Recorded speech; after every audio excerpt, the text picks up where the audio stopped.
Vasco no Sul-Americana, aí, tipo, tu projeta como a sequência de jogos agora, tendo a Copa do Brasil e essa sequência pelo Brasileiro ainda, tendo essa posição, de certa forma, incômoda na tabela, e se tu pudesse falar ainda sobre a expulsão do goleiro Léo Jardim. Obrigado.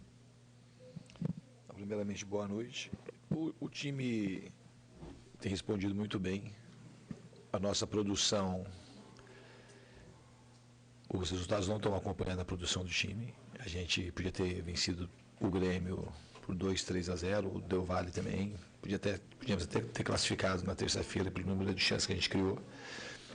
E hoje também, primeiro tempo excelente do time, que a gente não soube aproveitar as chances criadas. Então, o que eu espero é que a gente continue produzindo e não dê nenhum vacilo no sistema defensivo quando a gente tiver com o placar mínimo para o jogo pelo menos ficar 1-0. Mas a gente tem produzido para ganhar demais nessas partidas, nas últimas 3 partidas pelo menos. Em relação à expulsão, para mim criou uma nova jurisprudência no futebol.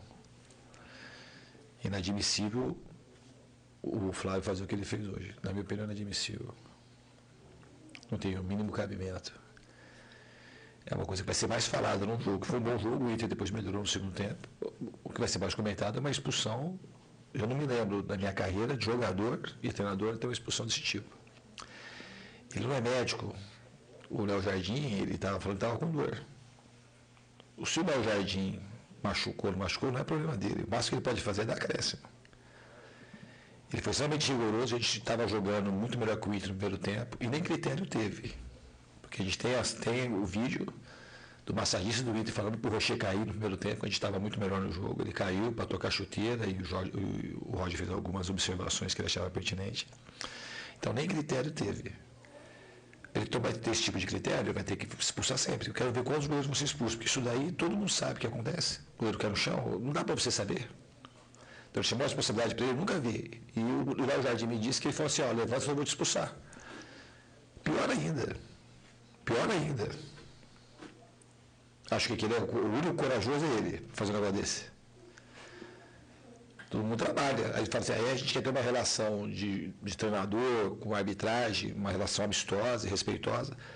Só que assim, enquanto o Grêmio a gente teve um erro de arbitragem que foi determinante, que era um lance de gol, que o juiz parou, um lance fácil de deixar seguir, o David estava na cara do gol, a gente deixou de ter 2 pontos.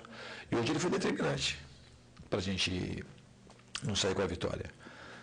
Então, assim, mas o de hoje eu acho que é uma coisa muito pior.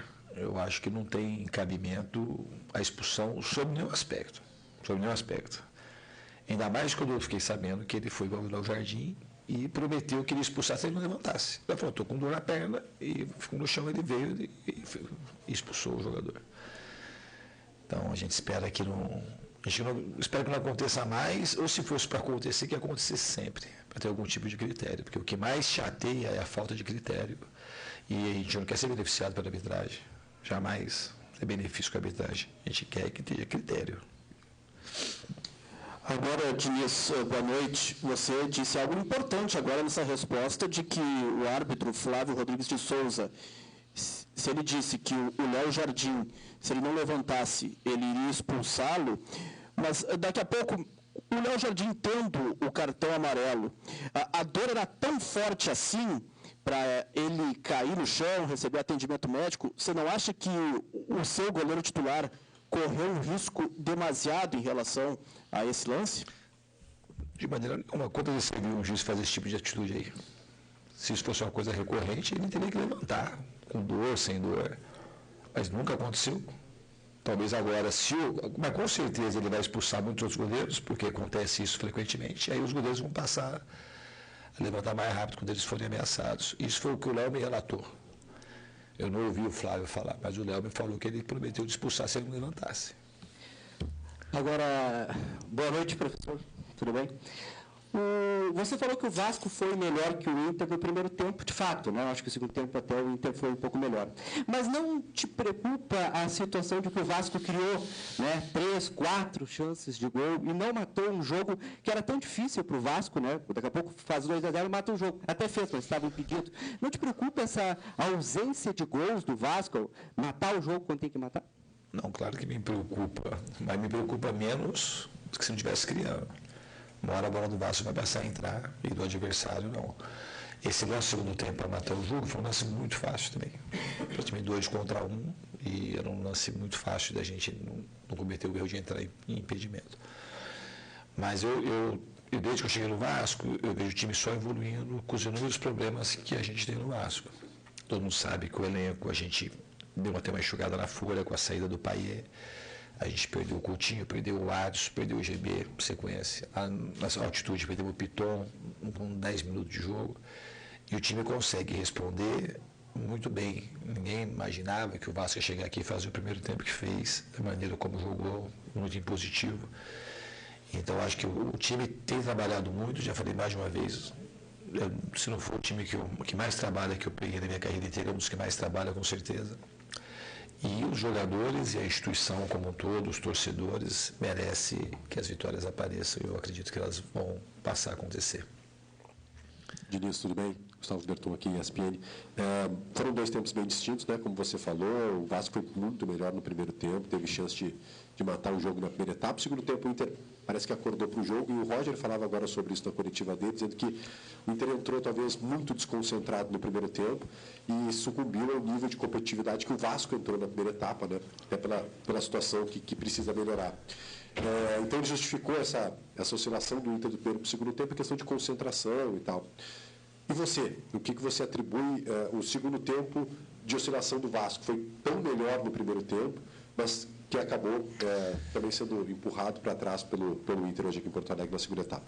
Eu acho que na parte tática o que aconteceu foi que o jogo na segunda parte pediu uma outra coisa que é até característica muito marcante dos meus trabalhos, que é sair com construção mais curta.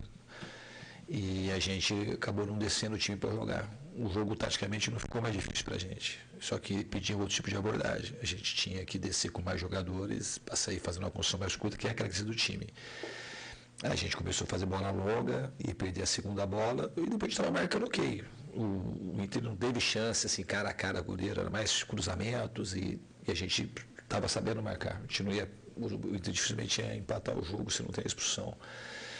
Mas a gente, na parte tática, foi isso. E aí uma outra coisa que a gente pode colocar na balança, a gente está numa sequência muito grande de jogos de fim de semana, meio de semana, fim de semana, meio de semana, jogando com jogador a menos, jogando terça-feira, jogo extremamente competitivo para a gente. O time estudou no limite máximo da condição física e o Inter descansou a semana inteira para jogar. Então eu acho que na segunda etapa, além da parte tática que o jogo exigia, talvez a gente não ficou confortável, porque a gente tem que baixar que para jogar não é uma coisa, jogar com construção mais curta desde trás, exige bastante da parte física. Que o time tem que ficar compacto e descer para jogar, para poder furar as linhas de marcação. Então, acho que a gente pode também, os jogadores, ter sentido um pouco do cansaço dessa sequência de jogos, e aí somado a maneira diferente que a gente precisava jogar na parte tática, fez com que o Inter tivesse um crescimento importante no jogo. Professor, boa noite. Lucas Goulart, da Rádio Galera. O primeiro tempo é um exemplo a ser seguido pela sua equipe, por conta do volume, por conta do controle que teve o Vasco na primeira etapa e até por conta da mobilidade que teve, principalmente nesse último terço, com o David atuando como esse segundo homem, com esse segundo atacante atrás do Verratti, flutuando muito nas costas volantes do Inter e muita troca de função entre Rayan e o Paulo Henrique também, né? Ora o Rayan recebendo bem aberto em profundidade e o Paulo Henrique ocupando essa zona mais interior do campo. E o Rayan também tendo muita liberdade para sair desse corredor da direita e ir para a esquerda, para daí a equipe conseguir criar essa superioridade numérica no corredor e a partir disso a equipe consegue avançar, receber em profundidade e gerar. Então, o primeiro tempo é a ser seguido pelo Vasco por conta do rendimento que teve, o controle jogando no estádio Beira-Rio, que é sempre difícil. Eu acho que sim, mas não que hoje é um exemplo a ser seguido. A gente fez isso contra o São Paulo no Morumbi, a gente fez isso contra o Grêmio, a gente fez isso contra o Independente Del Valle, então fez isso contra o Fortaleza, fez isso contra o Melgar. Então a gente tem feito isso. O Vasco tem oscilado, não tem oscilado muito no rendimento. O Vasco tem oscilado mais no resultado que no rendimento. Eu acho que os jogadores estão muito comprometidos e a gente precisa muito da ajuda do nosso torcedor para ir junto para acreditar. E a bola vai começar a entrar. A gente não dá para ficar só discutindo o resultado, embora seja uma coisa imperativa no futebol e muito importante. A maneira como os jogadores têm se comportado, na questão da dedicação, e não só os jogadores, o clube como todo, a diretoria, está todo mundo muito imbuído daquilo que a gente precisa fazer, e eu acredito muito no futuro próximo do Vasco. Obrigado.